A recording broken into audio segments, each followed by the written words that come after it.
London, 1813. While other young ladies flutter their fans and simper for masculine attention, Miss Imogen Fairweather commits the unforgivable sin of reading Voltaire at Lady Pemberton's ball. At 23, she has perfected the art of invisibility. Her intelligent hazel eyes and unfashionable love of philosophy marking her as hopeless wallflower material. But when Sebastian Blackwood, the formidable Duke of Ravenshollow, finds himself inexplicably drawn to the corner where she sits absorbed in philosophical discourse, he discovers something that will haunt him through every subsequent social gathering. In a world where beauty and breeding determine worth, one woman's brilliant mind proves more captivating than any diamond tiara. Now please take a moment and subscribe to our channel and comment where you are watching from and what time is it. It is always fascinating to see where these stories get all around the world. Thank you. The crystal chandeliers of Lady Pemberton's ballroom cast their glittering light upon a scene as familiar as it was carefully orchestrated. London's finest had gathered for the opening ball of the 1813 season, a symphony of silk and ambition played out across polished marble floors. Young ladies in their finest muslins and satins moved through the crowd like exotic birds, their feathers carefully preened to catch the eye of eligible gentlemen.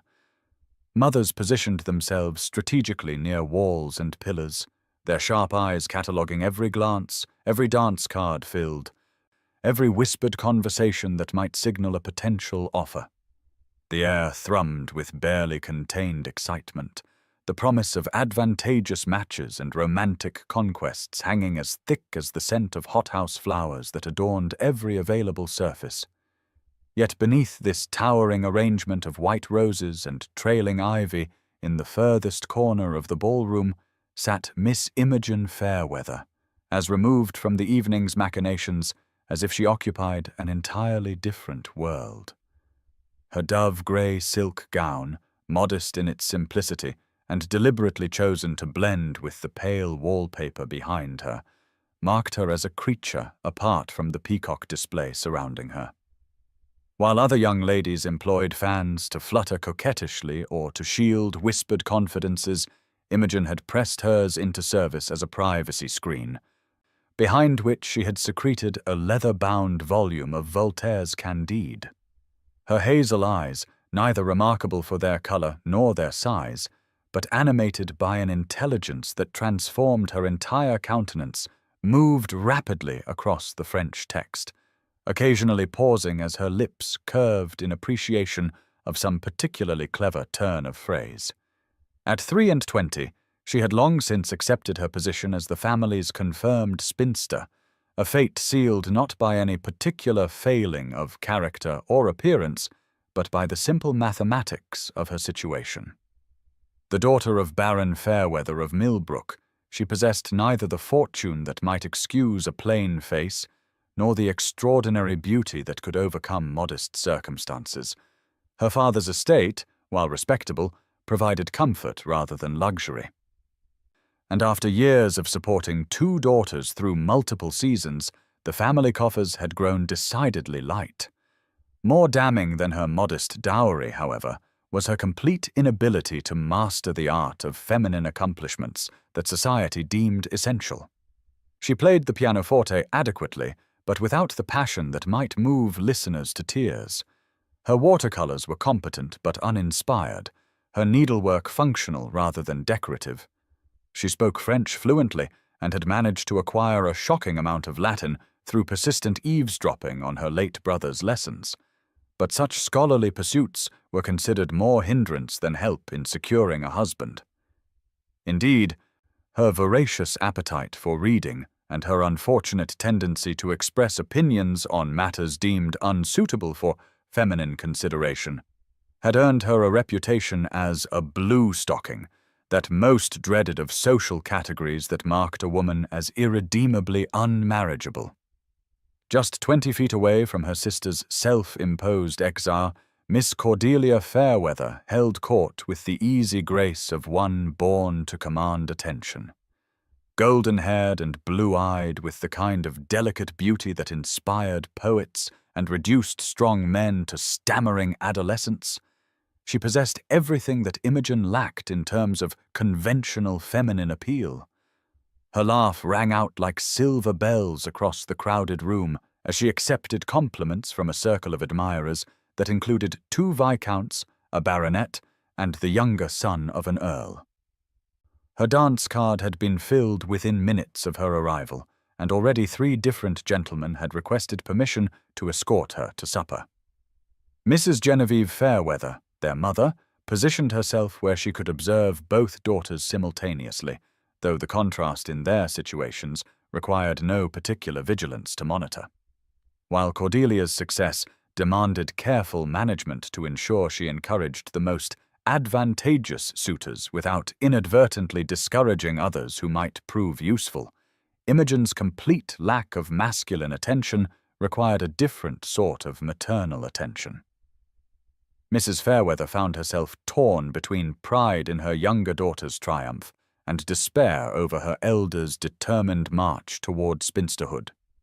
She had long since abandoned hope that Imogen might suddenly develop the kind of vivacious charm that attracted gentlemen, but she continued to harbor the increasingly desperate wish that her daughter might at least make some effort to appear available rather than actively discouraging any potential interest through her obvious preference for books over beaux. The evening's hostess, Lady Pemberton, discovered Imogen in her alcove during one of her periodic tours to ensure all her guests were properly entertained. A kindly woman in her 50s who had known the Fairweather family for years, she regarded the young woman with a mixture of affection and exasperation that had characterized her feelings toward Imogen since the girl's debut 5 years earlier. Reading again. Imogen, she sighed, settling her considerable bulk beside the girl with a rustle of purple silk. You'll strain your eyes in this light, dear child?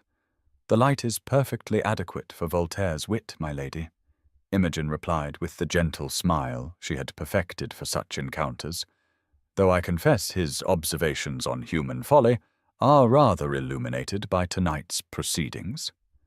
Lady Pemberton followed the direction of Imogen's glance toward where a notorious fortune hunter was paying marked attention to a wealthy merchant's daughter, whose father had recently purchased an estate and social aspirations to match. My dear girl, surely you cannot find Monsieur Voltaire more entertaining than the very real drama unfolding around you.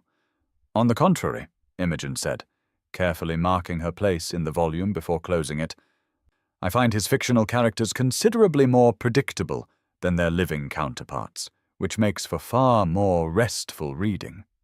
You cannot mean to spend the entire evening hiding behind that book, Lady Pemberton persisted. There are several perfectly pleasant young gentlemen present who might appreciate conversation with an intelligent young woman. Imogen's smile grew more pronounced as she gestured subtly toward the dance floor, where those same pleasant young gentlemen were thoroughly occupied with partners whose conversation consisted primarily of giggles and compliments. I fear you overestimate both their desire for intellectual discourse and my ability to provide the sort of entertainment they actually seek. I am perfectly content to observe from my corner, my lady. And I assure you, I find the evening quite educational in its own way. Sebastian Blackwood, 5th Duke of Ravenshollow, surveyed the glittering assembly with the detached interest of a naturalist observing specimens in their native habitat. At 31, he possessed the kind of commanding presence that drew every eye in any room he entered, though he had long since ceased to notice or care about such attention. Tall and broad-shouldered, with the kind of aristocratic bearing that spoke of centuries of breeding, his dark hair was arranged in the fashionable wind-swept style, though the effect was achieved through habit rather than vanity. His penetrating blue eyes, striking against his tanned complexion, missed nothing as they catalogued the evening's attendees with the same methodical precision he applied to parliamentary debates or estate management. He had arrived precisely 30 minutes after the appointed hour, late enough to avoid the initial crush of greetings and early enough to demonstrate proper respect for his hostess. Timing that had been calculated rather than accidental. His presence at such gatherings had become increasingly rare over the past 5 years, ever since the spectacular collapse of his engagement to Lady Helena Worthington had convinced him that the marriage Mart held nothing but disappointment and duplicity. Tonight's attendance had been extracted from him only through the persistent nagging of his formidable grandmother, the Dowager Duchess of Ravenshollow, who had made it clear that his duty to secure the succession could not be indefinitely postponed. His requirements for a future duchess had been refined through bitter experience into a precise list of qualifications that prioritized practical considerations over romantic sentiment. She must be beautiful enough to grace his arm at state functions and accomplished enough to manage his various households. Her breeding must be impeccable and her dowry substantial enough to demonstrate her family's commitment to the match. Most importantly, she must possess the kind of empty-headed compliance that would ensure she never challenged his authority or complicated his carefully ordered existence with inconvenient emotions or independent thoughts. As his gaze moved methodically across the room, dismissing one glittering prospect after another for various failings, it was arrested by a sight so unusual that he found himself staring with unguarded fascination. While every other young lady in the ballroom employed every artifice at her disposal to attract masculine attention, fluttering fans and batting eyelashes with practiced precision, one figure remained completely absorbed in what appeared to be a book. The novelty of such behavior was so unprecedented in his experience that Sebastian found himself studying the young woman with the same intense focus he might apply to an unexpected parliamentary motion or a particularly complex agricultural problem. Lord Nathaniel Ashford, his closest friend since their days at Eton, materialized at his elbow with 2 glasses of champagne and an expression of barely concealed amusement.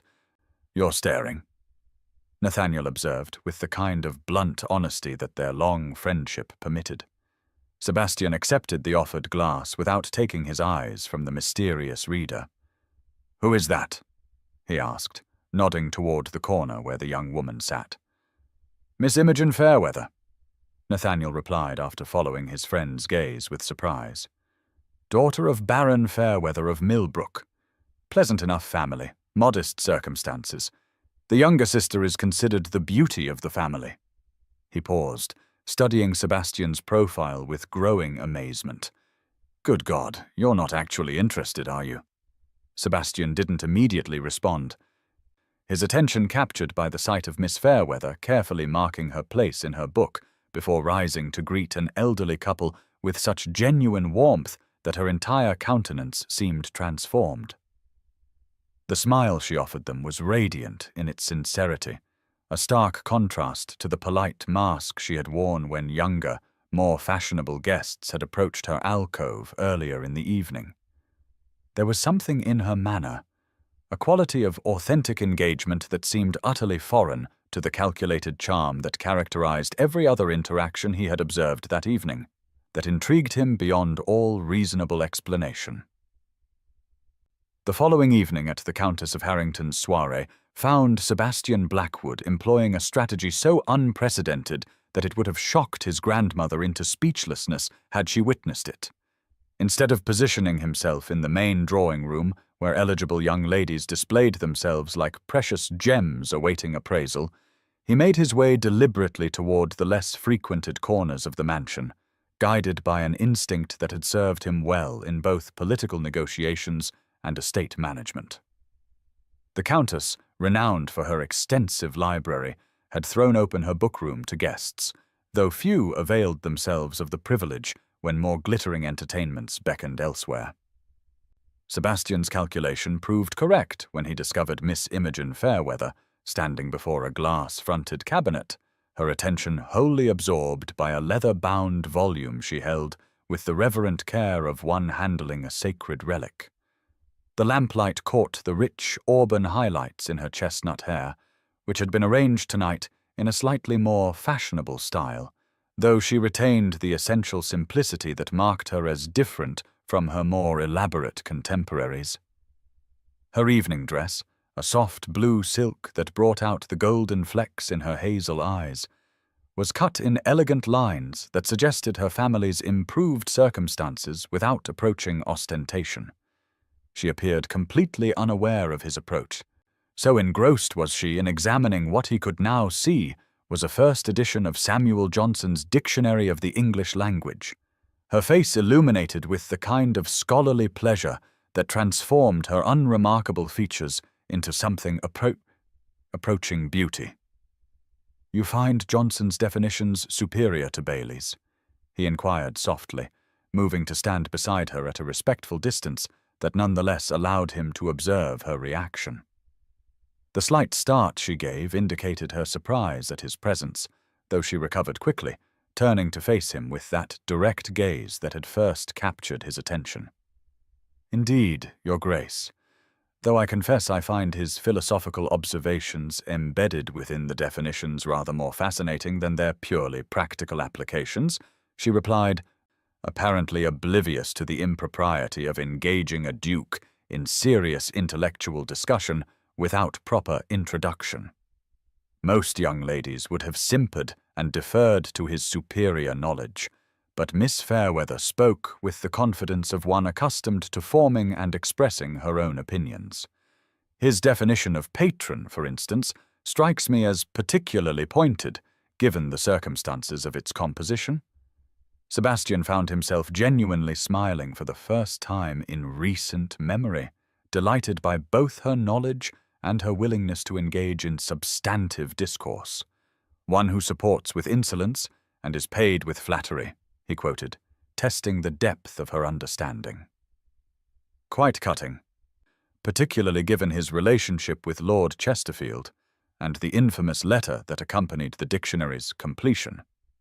Her eyes danced with mischief as she continued the literary reference, clearly relishing the opportunity to discuss ideas with someone capable of following her reasoning.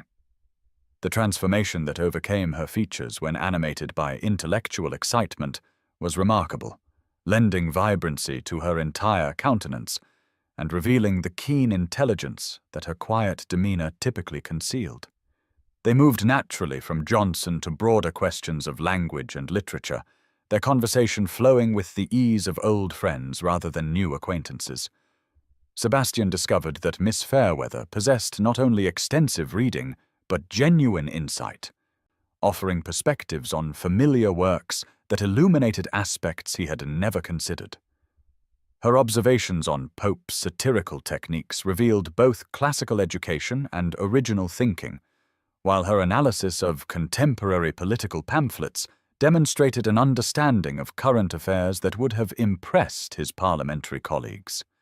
The pleasure of conversing with someone who matched his intellectual interests proved so absorbing that Sebastian lost track of time entirely, a lapse unprecedented in his carefully regulated social interactions. Their exchange continued until Mrs. Genevieve Fairweather appeared in the doorway of the bookroom, her expression reflecting the complex emotions of a mother who finds her least marriageable daughter in intimate conversation with society's most eligible bachelor. Her delight at Imogen attracting ducal attention warred visibly with horror at the unseemly nature of their discourse, creating a succession of expressions that might have been comical under different circumstances. "Imogen, dear," she managed, advancing into the room with the determined smile of one approaching a potentially explosive situation. "I have been looking everywhere for you." "Your Grace," she continued, offering Sebastian a curtsy that managed to convey both respect for his rank and maternal concern for propriety, "I do hope my daughter has not been boring you with her bookish enthusiasms." Sebastian's reply carried just enough warmth to reassure the anxious mother without encouraging excessive hopes. "On the contrary, Mrs. Fairweather, I have found Miss Fairweather's conversation most enlightening. We have been discussing the evolution of English lexicography, a subject on which she demonstrates remarkable knowledge." The diplomatic response satisfied Mrs. Fairweather's immediate concerns, while leaving the door open for future encounters, a balance that Sebastian achieved through years of navigating social complexities. As mother and daughter departed, he found himself already anticipating their next meeting, a realization that would have disturbed him greatly had he allowed himself to examine its implications too closely. Word of Sebastian's unprecedented attention to the peculiar Fairweather girl spread through London society with the velocity typically reserved for scandals of the first magnitude. By the following morning, the betting books at White's Club contained numerous wagers on the duration of the Duke's interest, with odds ranging from skeptical to incredulous, depending on the bettor's assessment of masculine fickleness versus intellectual compatibility. Lord Nathaniel Ashford, observing his friend's transformation with mixture of amusement and concern, found himself fielding inquiries about Sebastian's intentions from every quarter of polite society. The most persistent questioner proved to be Lady Arabella Thornfield, acknowledged diamond of the current season, and the woman whom society had universally expected to become the next Duchess of Ravenshollow. Beautiful in the classical sense, with golden hair, cornflower blue eyes, and features that might have been carved by a master sculptor, Lady Arabella possessed every qualification that Sebastian's stated requirements demanded.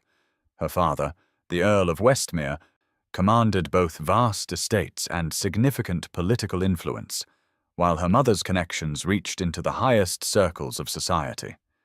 More importantly, she had demonstrated throughout 3 seasons the kind of biddable temperament that suggested she would prove a compliant and decorative duchess, content to manage his households and bear his heirs without troubling him with inconvenient opinions or demands for emotional intimacy. Her shock at finding herself supplanted in ducal favor by a country nobody with intellectual pretensions transformed quickly into strategic calculation. Lady Arabella had not achieved her position as society's acknowledged beauty through passive acceptance of setbacks, and she began immediately to implement a subtle but devastating campaign designed to undermine Miss Fairweather's growing influence. Her methods were too sophisticated for direct confrontation, relying instead on carefully planted seeds of doubt that would flourish in the fertile soil of social prejudice. Whispered comments about intellectual pretensions beyond a woman's proper sphere gradually evolved into more pointed observations about masculine inclinations that rendered a lady unsuitable for marriage and motherhood. The campaign proved particularly effective because it played upon existing prejudices about learned women while stopping just short of actionable slander. Meanwhile, Sebastian found himself experiencing emotions that his carefully controlled existence had not accommodated for years. Social events that had once represented tedious obligations now held the promise of stimulating discourse and unexpected insights. He began timing his arrivals to coincide with moments when Miss Fairweather might be expected to seek refuge from the evening's festivities, developing an uncanny ability to locate her chosen corner regardless of venue.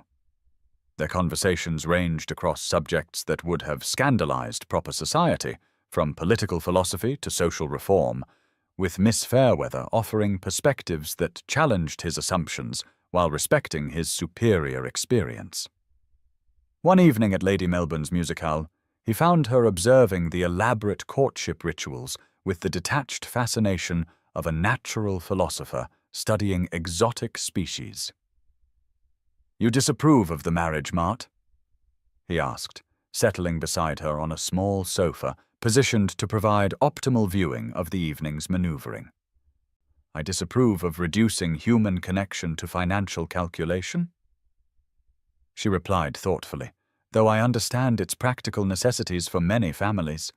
Her honesty, delivered without coyness or calculation, struck him with unexpected force. Most young ladies would have offered platitudes about romantic love, or deferred to his presumably superior wisdom on such matters. But Miss Fairweather spoke with the directness of one who had observed society's mechanisms without illusion, yet retained compassion for those trapped within them. It seems to me that marriages based solely on practical considerations must produce relationships of mutual disappointment when the participants discover they have nothing beyond convenience to sustain them through life's inevitable difficulties. Sebastian found her perspective both refreshing and disturbing, forcing him to examine motivations he had considered purely rational through the lens of her gentle but penetrating analysis. Sebastian's first formal call upon the Fairweather family at their modest townhouse in Bloomsbury represented a departure from established protocol so significant that his own servants exchanged meaningful glances as they prepared his carriage for the unprecedented journey. The Duke of Ravenshollow did not, as a general rule, pay social calls upon baronets of modest means, particularly not during the fashionable morning hours, when such visits might be observed and remarked upon by society's arbiters of propriety. Yet Sebastian found himself drawn to Russell Square with increasing frequency, ostensibly to borrow volumes from Baron Fairweather's respectable library, but in truth to continue conversations with Miss Imogen that had begun to occupy his thoughts with disturbing regularity. The Fairweather residents, while perfectly respectable, spoke eloquently of genteel financial limitations through details that would escape casual observation, but registered clearly with one accustomed to ducal magnificence. The furnishings, though well-maintained, showed signs of age and careful economy, while the small staff moved with the efficiency of those accustomed to managing multiple responsibilities rather than specializing in single roles. Yet Sebastian discovered a warmth in the unpretentious drawing room that his grand estates had never possessed. A quality of genuine hospitality that transformed modest surroundings into something approaching luxury through the simple expedient of sincere welcome. Baron Fairweather, a scholarly gentleman in his 60s, whose passion for learning had outweighed practical considerations throughout his life, proved a delightful host whose enthusiasm for intellectual discourse matched Sebastian's own. Their conversations ranged across subjects from classical literature to contemporary politics, with the older man demonstrating the kind of broad knowledge that came from genuine curiosity rather than fashionable accomplishment. Mrs. Fairweather, though clearly overwhelmed by the honor of ducal attention to her family, managed the social complexities with graceful determination, ensuring proper chaperoning while allowing sufficient privacy for meaningful conversation. It was during these visits that Sebastian began to understand the true extent of Miss Imogen's remarkable education, discovering that her extensive knowledge came not from the superficial accomplishments deemed suitable for young ladies, but from years of serious study under her father's tutelage.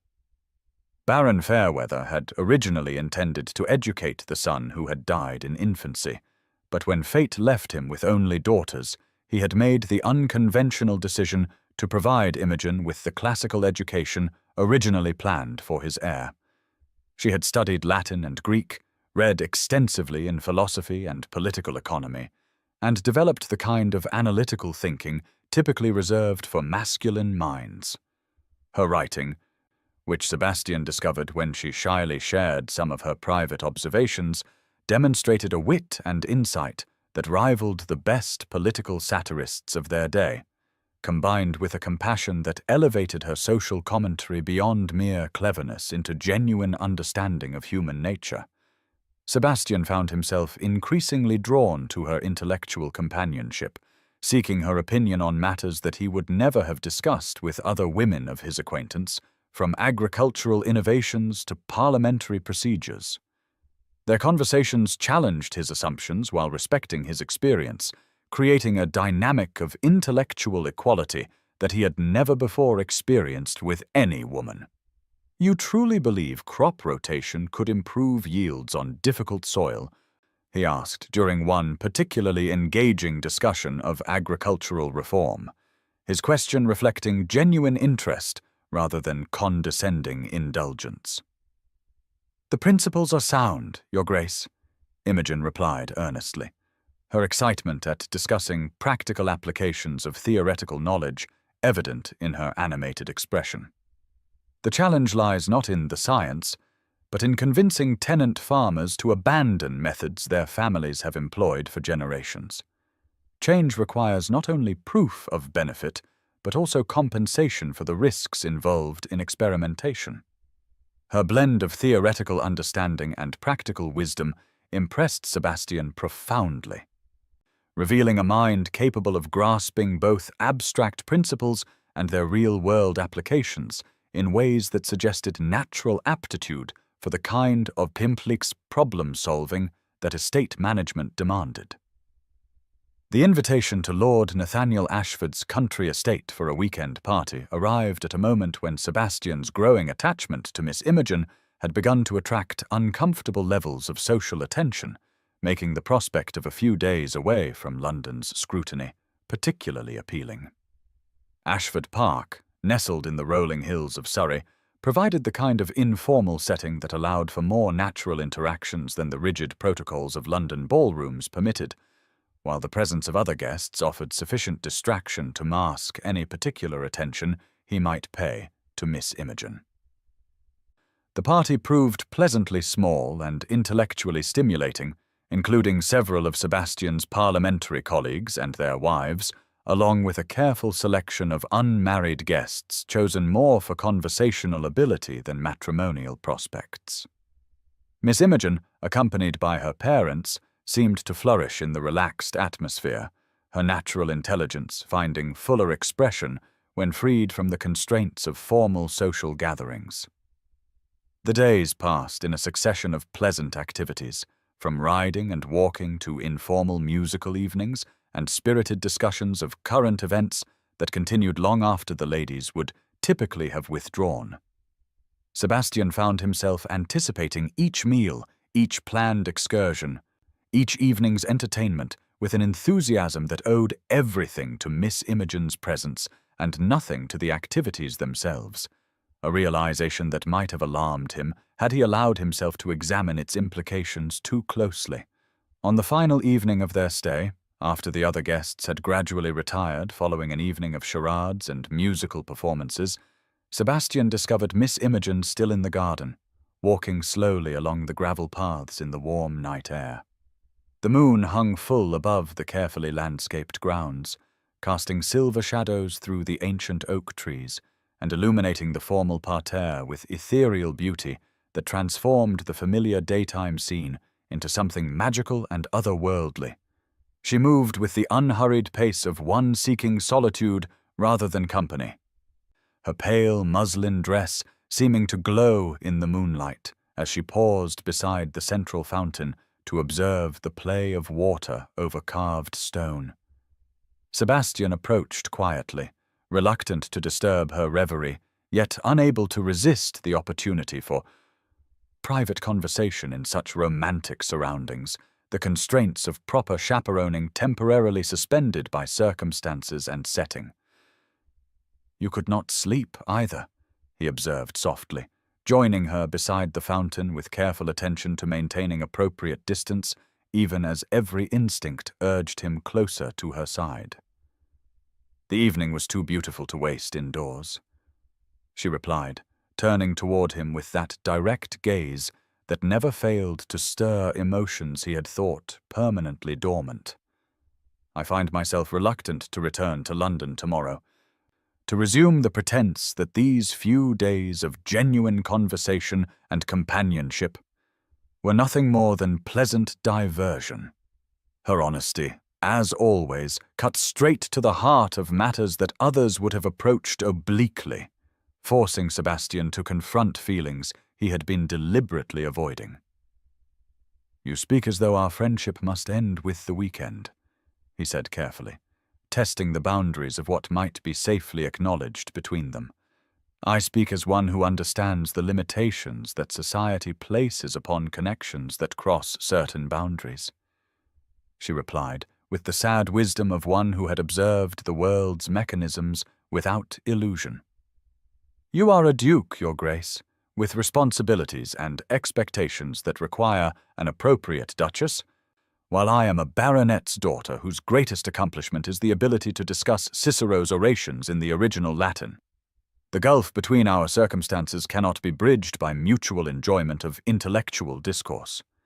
Sebastian felt something shift inside his chest at her words, a recognition that the careful emotional distance he had maintained was crumbling under the weight of accumulated affection and respect that had grown far beyond mere intellectual appreciation. "You never speak of your first engagement," she continued gently, her perceptive nature having noticed the shadows that crossed his expression whenever the subject of marriage arose in general conversation. Sebastian's jaw tightened involuntarily as painful memories surfaced, despite his best efforts to keep them buried. "Lady Helena chose my title over my person," he said finally, the bitterness he had carried for 5 years evident in his voice. "When the Duke of Worthington appeared with superior wealth and precedence, she broke our engagement without compunction or explanation, beyond the obvious improvement in her circumstances." "How devastating for your pride," Imogen said softly, her tone free from either pity or judgment. "My pride?"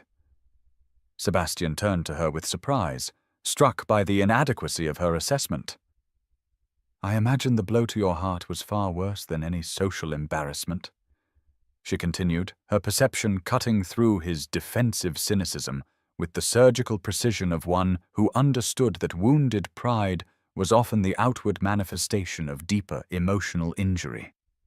The moment of vulnerability, of being truly seen and understood by another human being, overwhelmed the careful restraint Sebastian had maintained throughout their growing acquaintance, sweeping away years of protective isolation in a rush of longing that could no longer be contained or denied.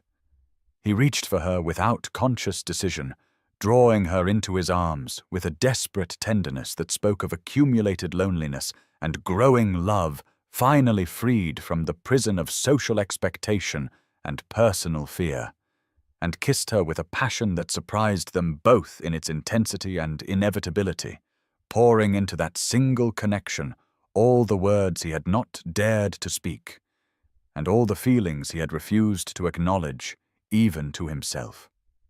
The summons arrived with the morning post, delivered by the Dowager Duchess of Ravenshallow's personal footman, whose livery and manner conveyed the gravity of the command within.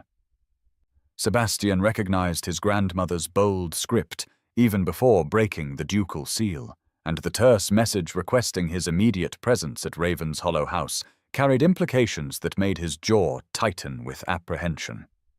Eleanor Blackwood, the formidable dowager who had guided the family through 3 decades of political and social prominence, possessed a network of correspondence that rivaled the government's intelligence services, making it inevitable that news of his unconventional courtship would reach her Yorkshire stronghold, despite his hopes for discretion. At 72, she retained the commanding presence that had made her one of society's most influential figures during her reign as Duchess, her steel-grey hair perfectly arranged, her black silk mourning dress impeccably tailored, and her pale blue eyes sharp enough to cut diamond. She had orchestrated advantageous marriages for 3 generations of Blackwood offspring, viewing matrimonial alliances as strategic campaigns requiring careful planning and ruthless execution rather than romantic enterprises dependent upon the vagaries of emotion. Her success rate in securing beneficial connections had elevated the family's wealth and political influence to unprecedented heights, making her authority on such matters virtually unquestionable within the ducal household. Sebastian found her ensconced in the formal drawing room of Ravenshollow House, surrounded by the portraits of ancestral duchesses whose painted gazes seemed to reinforce her position as guardian of family tradition, and prepared himself for a confrontation that would test both his resolve and his diplomatic skills. "Sebastian," she began without preamble, her voice carrying the crisp authority that had cowed prime ministers and terrified social climbers for decades, "I have received most disturbing reports regarding your recent conduct in London society." Her pause allowed the weight of disapproval to settle before she continued with devastating precision.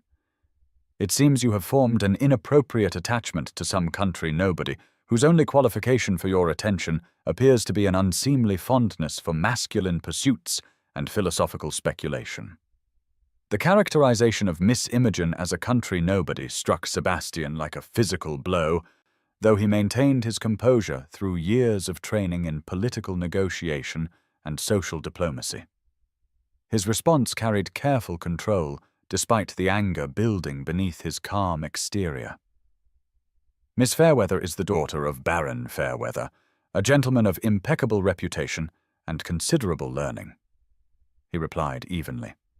Her education and accomplishments would grace any household, including a ducal one.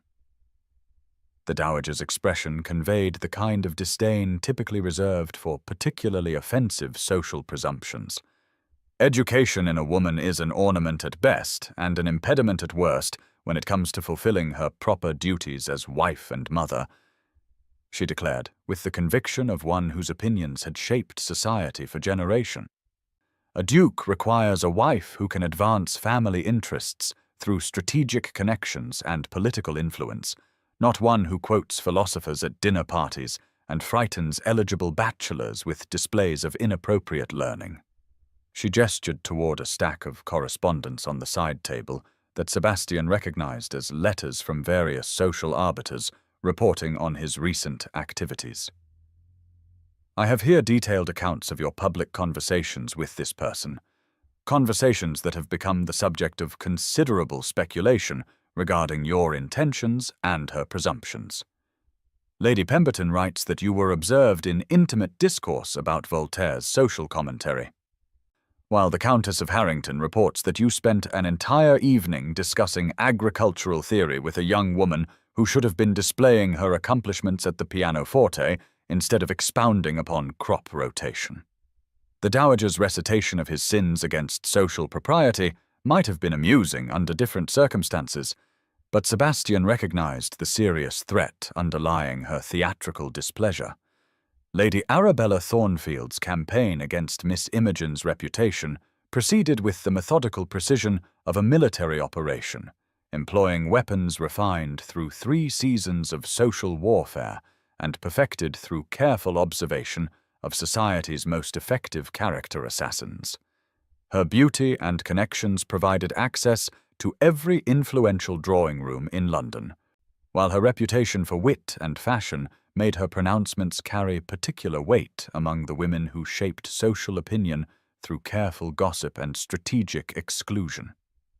The attack began subtly with seemingly innocent observations about the peculiarity of intellectual pretensions in young women, observations that gradually evolved into more pointed commentary about the impropriety of pursuing masculine subjects to the exclusion of feminine accomplishments. Lady Arabella possessed the sophisticated understanding of social dynamics necessary to plant seeds of doubt that would flourish without requiring her direct cultivation, allowing others to draw conclusions that she had merely suggested through carefully chosen words and meaningful silence. The whispers that began circulating through London's most exclusive circles carried the particular poison that accompanied allegations against a woman's fundamental nature and moral character, suggestions that intellectual pursuits might mask underlying deficiencies in those qualities most essential to feminine virtue. Rumors began spreading that Miss Imogen's education had rendered her unwomanly in ways that went beyond mere bookishness to encompass a fundamental unfitness for marriage and motherhood, implications that no respectable family could ignore without risking their own social standing. More damaging still were the increasingly vicious suggestions that her apparent capture of ducal attention must have involved improper conduct, since no woman of such modest attractions and circumstances could otherwise have secured the interest of society's most eligible bachelor through honorable means alone.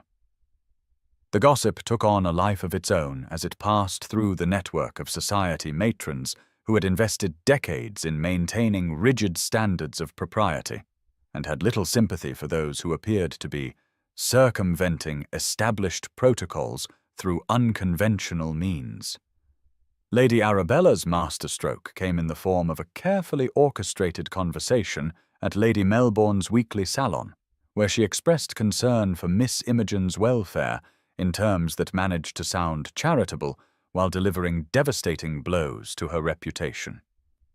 "I do hope," she said with perfectly modulated sympathy, "that poor Miss Fairweather understands the dangers of encouraging masculine attention through intellectual discourse rather than proper feminine accomplishment. One cannot help but worry that her obvious intelligence might lead her to believe that such unusual methods of securing interest could result in honorable proposals, when experienced observers can see that gentlemen who seek such stimulation in female company rarely consider such women suitable for marriage. The implication that Imogen was being used for intellectual entertainment without serious matrimonial consideration spread through society like wildfire, carrying with it the additional suggestion that she was either too naive to understand her position or too calculating to care about the impropriety of her conduct. Within days, the whispers had evolved into open speculation about whether Miss Imogen Fairweather had compromised herself beyond redemption in a desperate attempt to secure a position far above her natural station. Speculation that no family could withstand without serious damage to their social standing and marriage prospects. The devastating effect of society's disapproval upon Miss Imogen became evident when Sebastian's next attempt to call upon the Fairweather family was met with polite but unmistakably firm refusal from a servant whose manner suggested he had been thoroughly coached in delivering disappointing news to persistent callers. Miss Fairweather was indisposed, the man explained with the kind of diplomatic vagueness that indicated permanent rather than temporary unavailability, and Mrs. Fairweather was not receiving visitors due to family concerns that required privacy and discretion. Sebastian's subsequent attempts to encounter Miss Imogen at the social events where she had previously appeared met with similar frustration, as she had apparently withdrawn entirely from public gatherings, leaving behind only whispered speculation about her reasons for such sudden invisibility. The Fairweather family's absence from Lady Pemberton's musicale, the Countess of Harrington's card party, and Lord Melbourne's political salon created a conspicuous void that Sebastian felt with increasing desperation, his careful social composure beginning to crack under the strain of separation from the woman who had come to represent everything he valued in human companionship. His own presence at these events became perfunctory, his attention wandering from conversations that had once engaged his interest, his responses growing curt when well-meaning friends attempted to introduce him to other eligible young ladies who might provide suitable alternatives to his problematic attachment. Lord Nathaniel Ashford, observing his friend's deteriorating spirits with growing concern, finally confronted him about the situation during a particularly dismal evening at White's Club, where Sebastian had spent 3 hours staring into the fire without speaking or acknowledging the presence of other members. "You look like a man attending his own execution," Nathaniel observed, settling into the chair opposite Sebastian with 2 glasses of brandy and the determined air of one prepared for a difficult conversation. "If you continue in this manner, the betting books will include wagers on whether you'll waste away entirely from unrequited attachment or simply expire from sheer misery." Sebastian accepted the offered glass without enthusiasm, his thoughts clearly elsewhere despite his friend's attempt at levity. "She won't see me," he said finally, his voice carrying the kind of defeat that Nathaniel had never heard from the confident Duke who had dominated parliamentary debates and social gatherings with equal aplomb. "Her family claims she's indisposed, but I suspect she's been advised that continued association with me would damage her reputation beyond repair." The bitter irony in his tone reflected his understanding that his attention, intended as the highest compliment he could offer any woman, had instead become a source of scandal and social persecution that made Miss Imogen's life unbearable. Meanwhile, in the modest drawing-room of the Fairweather residence, Imogen sat surrounded by the books that had once provided solace and escape, but now seemed to mock her with their inability to transport her thoughts away from the man whose absence had created a void that no amount of reading could fill. Mrs. Fairweather's anxious hovering reflected her genuine concern for her daughter's welfare, combined with practical worry about the scandal's potential impact on Cordelia's own marriage prospects, creating an atmosphere of tension that made the once comfortable household feel like a prison rather than a refuge from society's cruelties. Lady Arabella Thornfield's final gambit emerged from the kind of desperation that transforms rational beings into creatures capable of unimaginable cruelty. Her carefully cultivated facade of civilized behavior cracking under the pressure of watching her most cherished ambitions slip beyond reach, despite every weapon in her considerable arsenal having been deployed against her rival. The Duke of Ravenshallow's continued devotion to Miss Imogen Fairweather, evidenced by his obvious misery during their separation and his complete lack of interest in other eligible prospects, had forced Lady Arabella to confront the unthinkable possibility that her destiny as a duchess might require more drastic measures than refined social warfare could provide. Her connections within London's most exclusive circles had furnished her with detailed intelligence about the Fairweather family's circumstances, including their financial difficulties, their social isolation, and their desperate need to preserve what remained of their reputation for the sake of their younger daughter's prospects, information that Lady Arabella recognized as potential ammunition in the right hands. The plan she conceived required the services of individuals whose moral flexibility matched their skill with ink and paper, forgers whose talents had served various members of society in matters requiring discretion and deniability, men whose silence could be purchased and whose work could withstand casual scrutiny while serving its devastating purpose. The letters she commissioned were masterpieces of suggestion rather than explicit accusation. Correspondence purportedly between Miss Imogen and a married gentleman of her acquaintance that implied an intimate relationship through carefully chosen phrases and meaningful omissions rather than direct confession of impropriety. Lady Arabella understood that the most effective scandals were those that allowed society's imagination to fill in details that explicit accusations might fail to establish convincingly, creating a web of suspicion that would be impossible to disprove through simple denial. The timing of the letter's appearance demonstrated Lady Arabella's sophisticated understanding of social dynamics, emerging just as London society had begun to tire of speculating about the Duke's unusual courtship and was ready for fresh scandal to enliven drawing-room conversations. The forgeries surfaced simultaneously in multiple households, appearing mysteriously among correspondence that suggested they had been discovered accidentally by servants or inadvertently misfiled by their recipients, creating the impression of widespread circulation that made denial appear futile rather than defensive.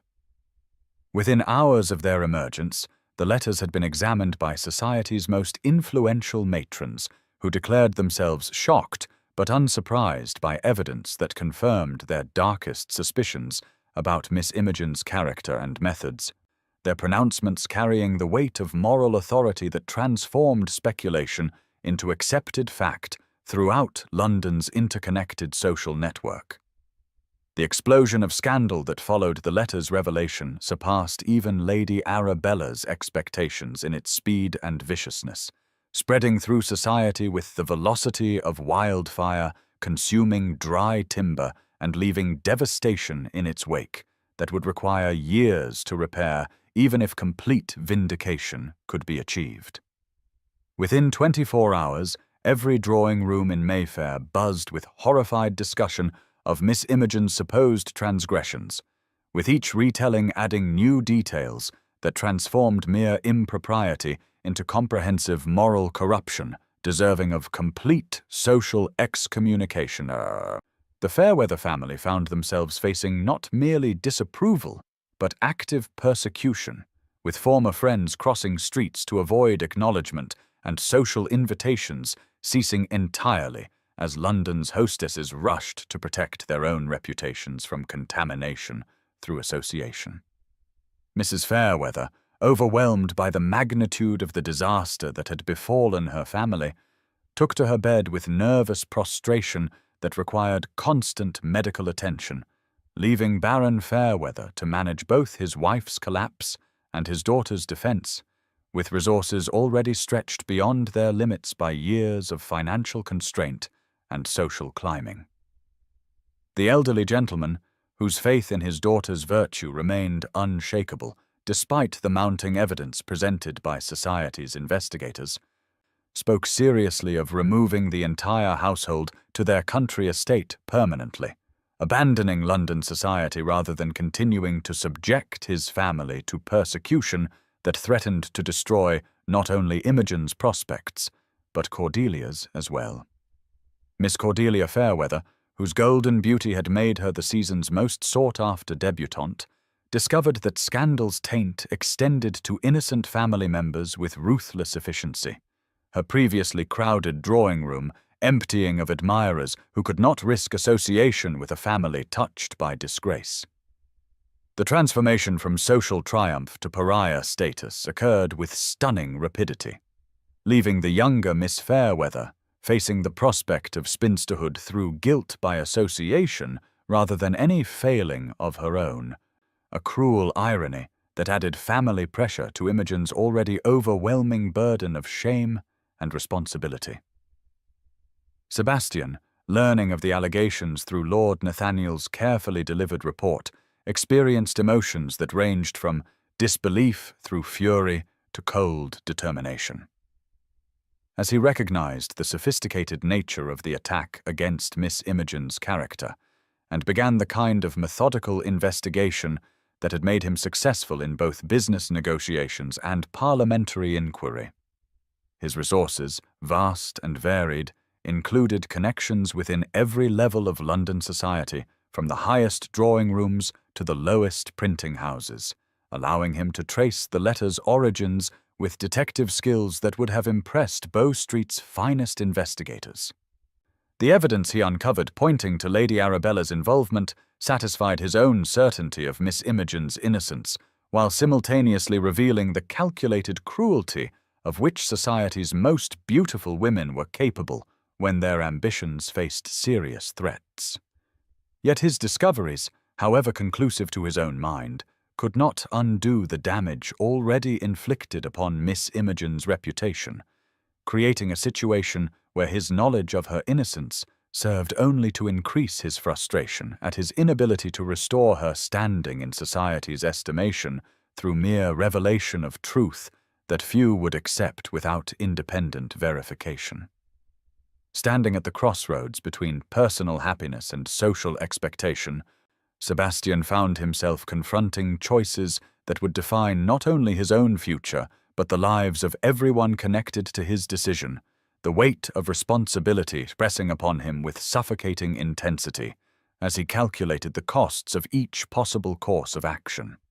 His grandmother's threats carried real consequence despite the limitation of entailed inheritance, since her control over the considerable fortune left by his mother could significantly impact his ability to maintain his various estates and political influence, while her social connections could make his life decidedly uncomfortable, even if they could not destroy his position entirely.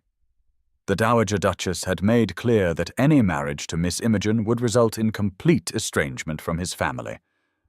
The withdrawal of financial support that kept several estates profitable, and social ostracism that would undermine his effectiveness in Parliament, where personal relationships often determined political outcomes more than logical argument or factual evidence. His political allies, men whose support had been crucial to his success in advancing agricultural reform and social legislation, expressed grave concern about the impact of marrying a woman touched by scandal upon his ability to influence conservative colleagues who already viewed his progressive ideas with suspicion and would welcome any excuse to dismiss his arguments through attacks upon his judgment and character.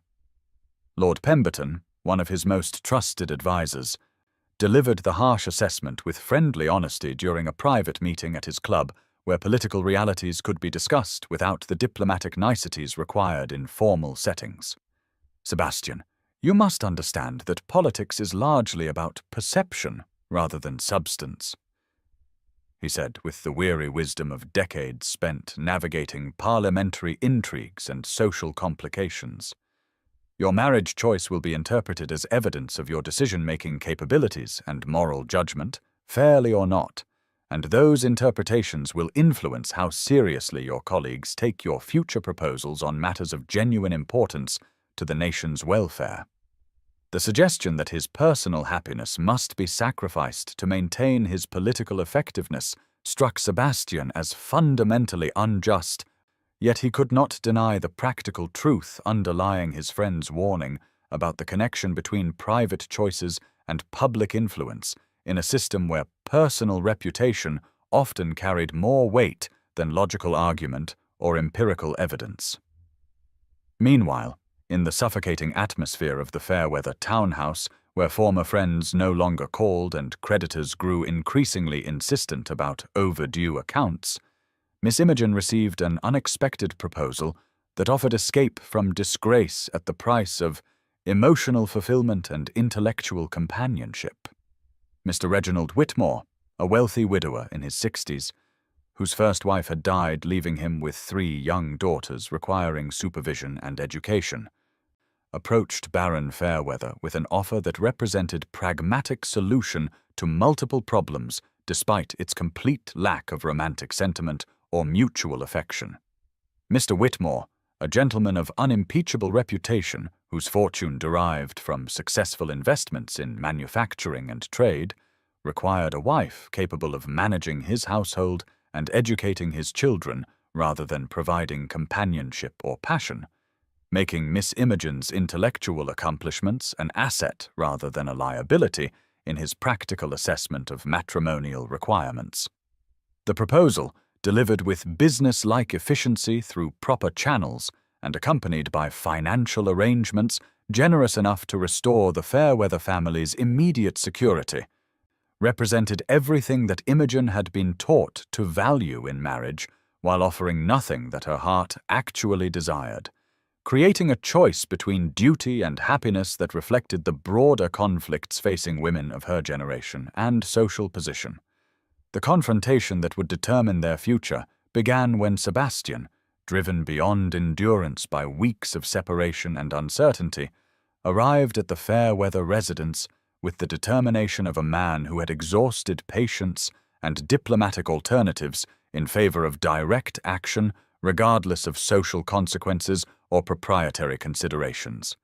His refusal to accept the butler's practiced denials or Mrs.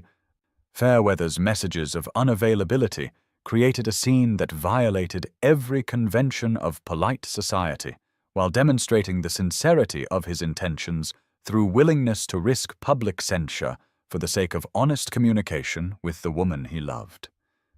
The reunion that followed, conducted in the modest drawing-room under circumstances far removed from the romantic settings typically associated with such declarations, carried an intensity born of enforced separation, accumulated misunderstandings, and the knowledge that their conversation might represent the final opportunity for honest expression of feelings that social pressure demanded they suppress or abandon. "I would give up everything for you," Sebastian declared with fierce intensity that transformed his usually controlled demeanor into passionate vulnerability as he fought to convey the depth of his commitment despite obstacles that seemed designed to test the limits of human determination and romantic devotion. "I could never ask you to sacrifice your position for my sake," Imogen replied through tears that reflected both joy at his declaration and agony at the impossible choices facing them both, her response demonstrating the selfless love that valued his welfare above her own happiness, while acknowledging the reality that their union would require sacrifices that society would never demand from women of appropriate rank and circumstances. The annual Duchess of Marlborough's Grand Ball represented the pinnacle of London's social calendar, an event whose guest list comprised the most powerful families in England and whose influence extended beyond mere entertainment to shape political alliances and social hierarchies for the coming year. The magnificent ballroom at Marlborough House, adorned with thousands of candles in crystal chandeliers and festooned with flowers imported from the ducal estates, provided a setting worthy of the momentous confrontation Sebastian had planned with military precision and ruthless determination. Lady Arabella Thornfield arrived in triumph, resplendent in ivory silk and family diamonds that proclaimed her confidence in ultimate victory over her provincial rival, her beauty enhanced by the glow of anticipated success as she prepared to accept the Duke of Ravenshollow's inevitable proposal now that Miss Imogen had been effectively eliminated from contention through scandal and social exile.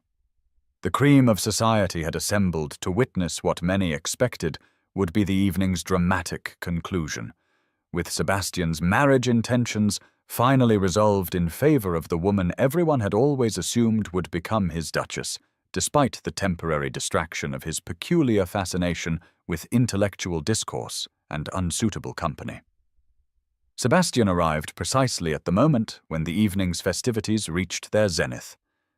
His timing calculated to ensure maximum attendance and attention for the revelation he intended to deliver, with devastating effect upon those who had participated in destroying an innocent woman's reputation through malicious gossip and deliberate character assassination. His demeanor carried the controlled intensity of a predator approaching long-awaited prey, his usual diplomatic restraint replaced by righteous anger that transformed his elegant features into something approaching dangerous as he moved through the crowd with purposeful determination toward the evening's hostess and the platform from which important announcements were traditionally made.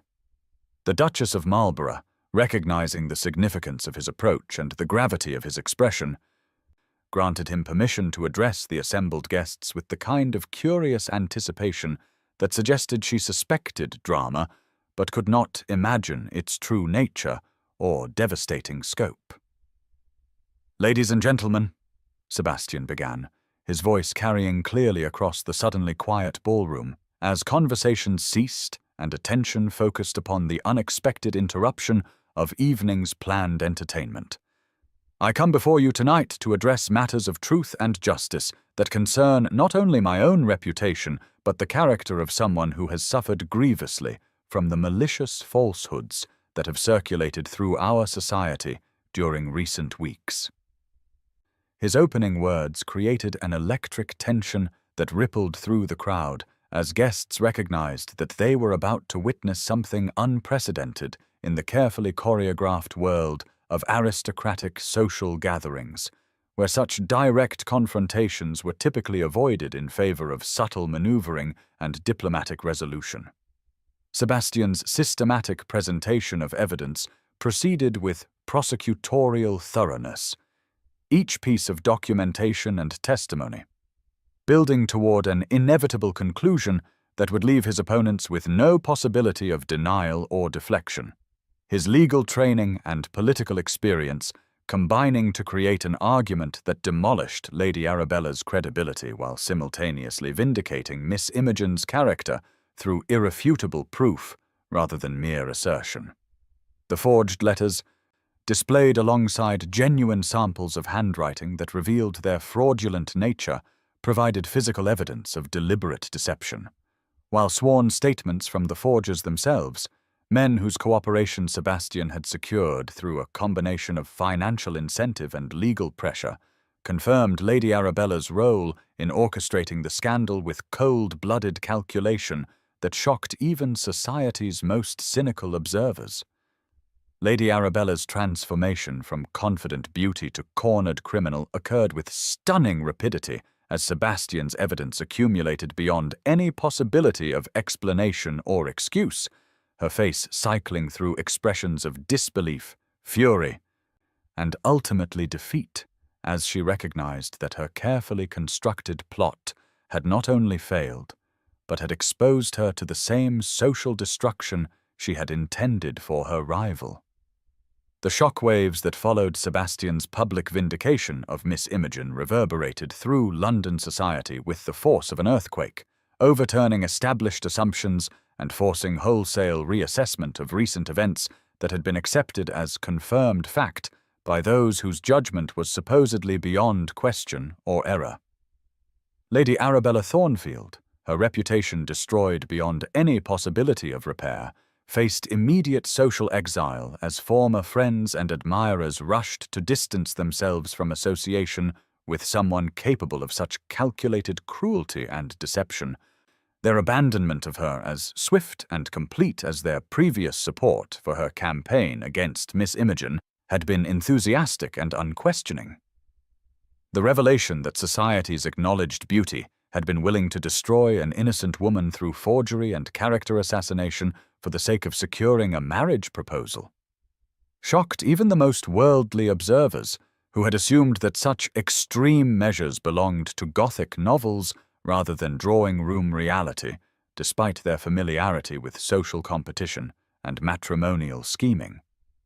Those who had participated in spreading the malicious gossip about Miss Imogen found themselves in the uncomfortable position of having repeated proven falsehoods with self-righteous authority, their embarrassment compounded by the realization that they had been manipulated by someone they had trusted as a reliable source of information about social developments and moral standards. Society's capacity for rapid narrative reversal, always remarkable in its speed and completeness, transformed Miss Imogen from social pariah to sympathetic victim overnight, with the same voices that had condemned her intellectual pretensions now praising her dignity under persecution and her refusal to defend herself through counterattack against her tormentors.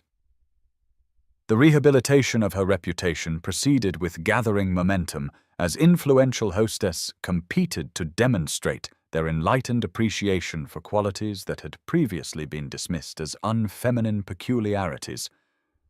Their suddenly discovered admiration for female scholarship and philosophical discourse, revealing the extent to which social opinion followed fashion rather than conviction in matters of moral judgment and personal character.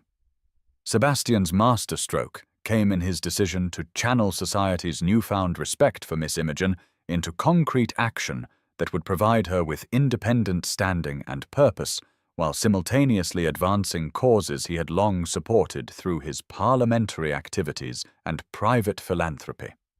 The establishment of the Fairweather Foundation for Female Education, announced with great fanfare at a specially convened gathering of political and social leaders, represented revolutionary thinking in its acknowledgement that women's intellectual capabilities deserved serious cultivation and professional application rather than merely ornamental display in drawing-room accomplishments. Miss Imogen's appointment as the Foundation's first director provided her with social position that transcended the limitations of family background or marriage prospects, creating unprecedented precedent for female professional authority that would influence generations of women seeking meaningful alternatives to domestic dependence and social decoration. The Foundation's mission, encompassing everything from basic literacy programs for working women to advanced scholarships for exceptional students, reflected both Sebastian's progressive political philosophy and his absolute confidence in Miss Imogen's administrative capabilities and intellectual judgment, demonstrating to society that his support for her went far beyond romantic sentiment to include genuine respect for her abilities and potential contributions to important social causes. The orchestration of Sebastian's marriage proposal demonstrated the same careful attention to detail and understanding of character that had marked his successful resolution of the scandal that had temporarily separated them, with every element calculated to appeal to Miss Imogen's particular sensibilities and intellectual interests, rather than following conventional romantic formulas that might have impressed other women but would have failed to move someone of her unique disposition and values. The advance copy of Edmund Burke's newly published Reflections on Natural Rights, a philosophical treatise that Miss Imogen had mentioned wanting to read during one of their early conversations about political theory and social philosophy, arrived at the Fairweather residence through Sebastian's personal secretary, with a note explaining that the Duke had secured an early edition through his connections with the publisher and hoped she would find its arguments stimulating and worthy of discussion. The proposal letter itself, discovered by Miss Imogen when she opened the volume to begin reading, demonstrated Sebastian's perfect understanding of her character through its combination of intellectual argument and emotional appeal, acknowledging her independence of mind while making clear that his desire for marriage stemmed not from conventional romantic sentiment, but from deep appreciation for her unique qualities and recognition of their intellectual compatibility. My dearest Imogen, the letter began with the kind of direct address that characterized their most intimate conversations. I write to propose not merely marriage, but partnership in the truest sense, a union of minds and hearts that will enhance both our lives through shared purposes and complementary strengths, rather than the subordination of one to the other that characterizes most matrimonial arrangements of our time and social position. His systematic presentation of marriage as collaboration rather than conquest reflected months of observation and thought about her particular concerns regarding feminine independence and intellectual fulfillment, addressing her fears about losing identity through matrimonial submission while offering positive vision of enhanced possibility through genuine partnership with someone who valued her capabilities rather than viewing them as threats to masculine authority. I ask you to become my Duchess, not despite your unusual accomplishments, but because of them, recognizing that our marriage will benefit from your wisdom, your compassion, and your remarkable ability to see truth clearly, even when it challenges conventional assumptions or comfortable prejudices. He continued with the kind of specific appreciation that proved his attention to her individual qualities rather than generic feminine virtues that could apply to any suitable candidate for ducal marriage. The letter's conclusion combined personal vulnerability with practical assurance, acknowledging the risks they would face together while expressing confidence in their ability to create happiness through mutual respect and shared commitment to causes larger than their individual interests or social advancement. Their engagement announcement, delivered at a carefully chosen gathering of family members and closest friends, rather than the grand public spectacle that might have been expected for ducal nuptials, reflected their shared preference for genuine sentiment over social performance and their mutual understanding that their love had already survived more public scrutiny than most marriages ever faced. The Dowager Duchess of Ravenshollow, recognizing that further opposition would be both futile and potentially damaging to her own position within the family hierarchy, chose to accept defeat with dignity that surprised those who had expected continued resistance to what she still privately considered an unsuitable match, despite its obvious permanence and her grandson's unwavering determination. Mrs. O'Toole. Fairweather's initial overwhelm at her daughter's social elevation gradually gave way to genuine appreciation for Sebastian's devotion and character as she observed his consistent respect for Imogen's opinions and his obvious delight in her intellectual companionship, finally understanding that her daughter had achieved something far more valuable than advantageous marriage through securing genuine love and partnership with someone capable of appreciating her true worth. The wedding of Sebastian Blackwood, 5th Duke of Ravenshollow, to Miss Imogen Fairweather took place on a crisp October morning at St. George's, Hanover Square, with all of fashionable London assembled to witness an event that had generated more speculation and interest than any matrimonial ceremony in recent memory. The ancient church, with its soaring columns and magnificent altar, provided a setting worthy of ducal nuptials while maintaining the dignity appropriate to a sacrament that would unite two people whose courtship had already challenged social conventions in ways that promised an equally unconventional marriage. Society had gathered not merely to observe the ceremony, but to pass judgment on how the unusual bride would acquit herself in her first official appearance as a duchess, their collective gaze carrying the weight of accumulated curiosity about whether Miss Imogen would prove capable of fulfilling the demanding role that birth and breeding typically prepared women to assume without conscious effort or visible strain. The bride herself, radiant in ivory silk that emphasized simplicity over ostentation, moved down the aisle with quiet grace that reflected her natural dignity rather than studied deportment, her choice of modest elegance over elaborate display already signaling the tone she intended to set as the new Duchess of Ravenshollow.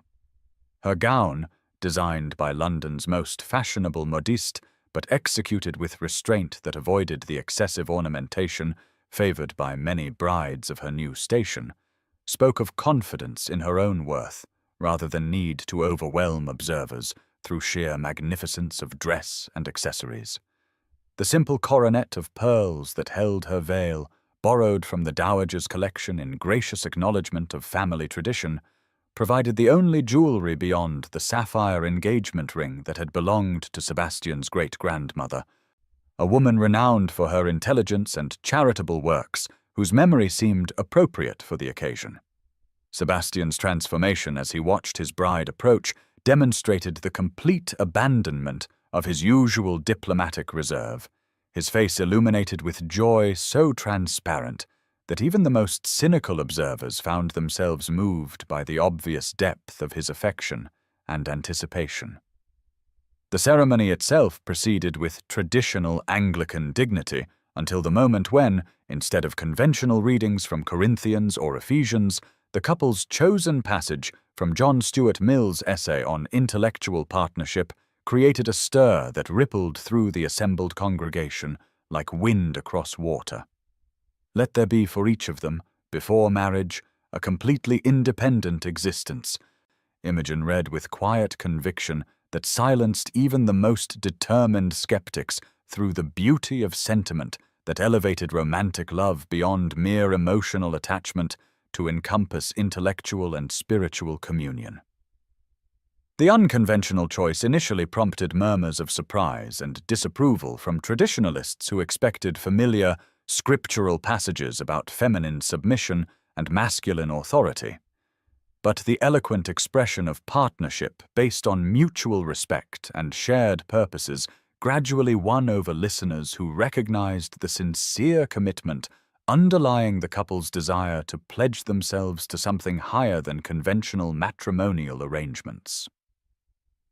The wedding breakfast that followed at Ravenshollow House established patterns that would characterize the new Duchess's approach to entertaining throughout her tenure, combining intellectual discourse with elegant hospitality in ways that challenged guests' expectations, while providing genuine enjoyment for those prepared to engage with something more stimulating than typical social pleasantries. The gathering included an unusually diverse assembly of guests that reflected both Sebastian's political connections and Imogen's commitment to recognizing worth regardless of social station, from cabinet ministers and parliamentary colleagues to modest country neighbors whose presence at ducal celebrations would have been unthinkable under previous regimes, but who found themselves welcomed with genuine warmth that made their elevated circumstances comfortable rather than intimidating.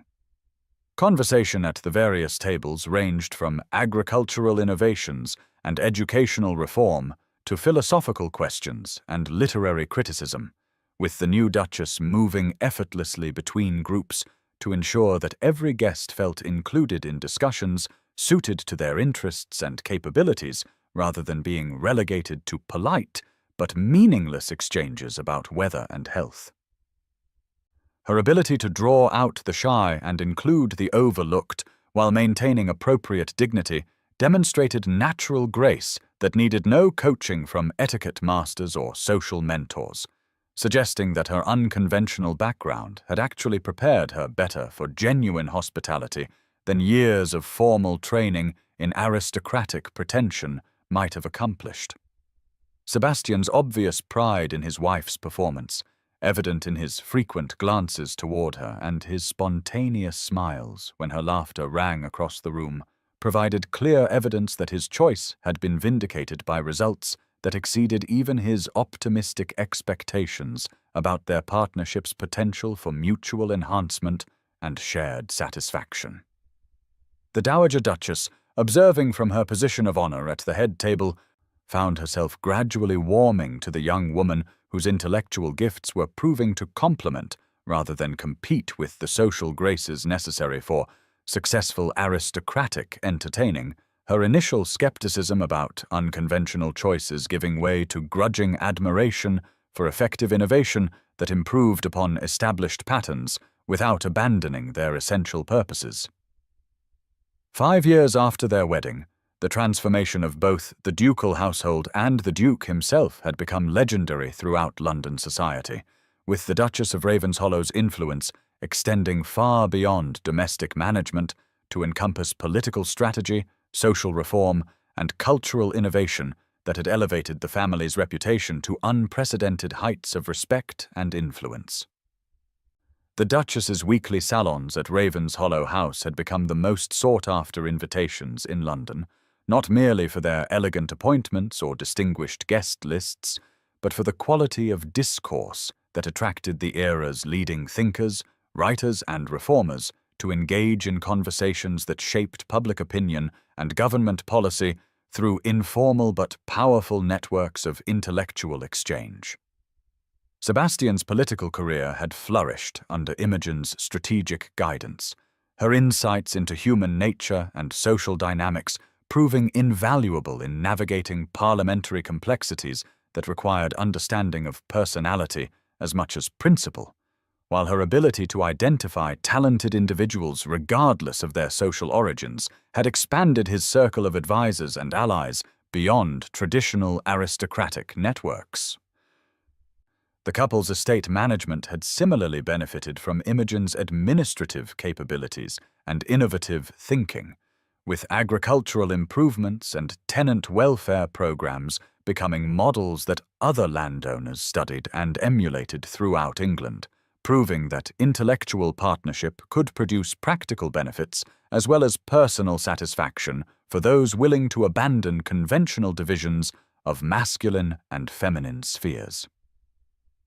Their marriage had been blessed with 2 children who reflected the best qualities of both parents while developing distinct personalities that promised future contributions to society's improvement rather than mere perpetuation of aristocratic privilege without purpose or achievement.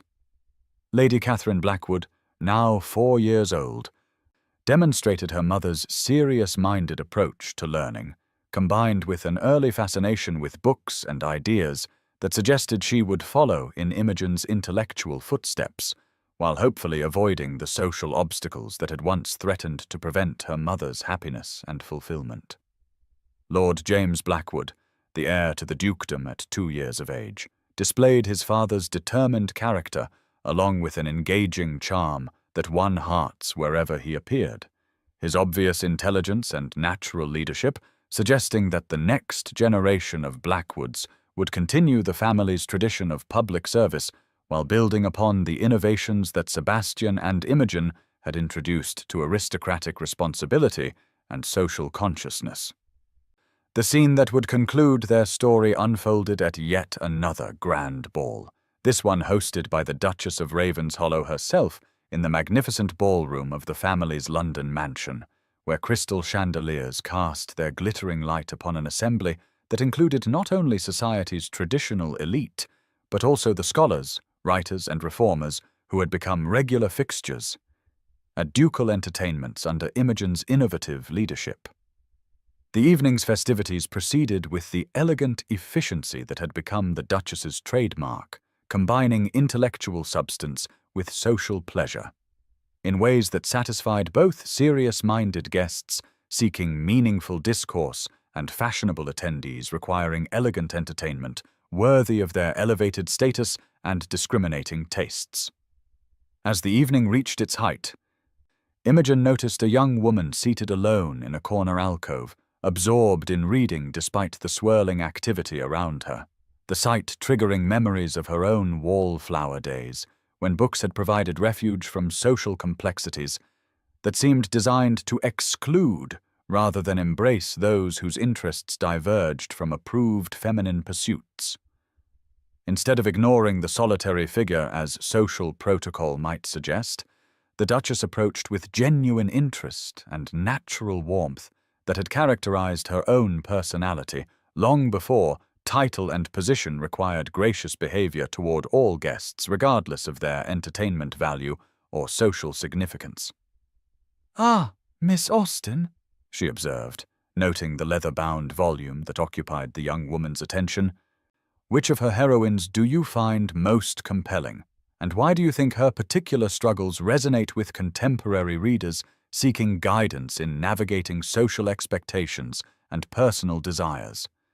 The question, delivered with the same intellectual curiosity that had first attracted Sebastian's attention years earlier, immediately engaged the surprised reader in exactly the kind of substantive conversation that Imogen remembered craving during her own years of social invisibility and intellectual isolation.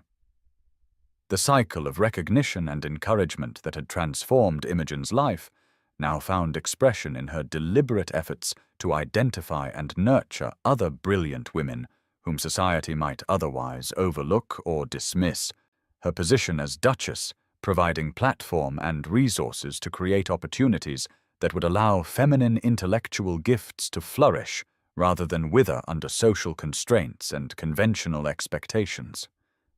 Sebastian, observing from across the room where he had been discussing parliamentary matters with several colleagues, felt the familiar surge of love and admiration that had drawn him to the intellectual beauty who had transformed from observer to participant, from wallflower to duchess, while retaining the essential qualities of curiosity, compassion, and genuine engagement with ideas that had made her extraordinary long before titles and social position had provided external recognition of her inherent worth.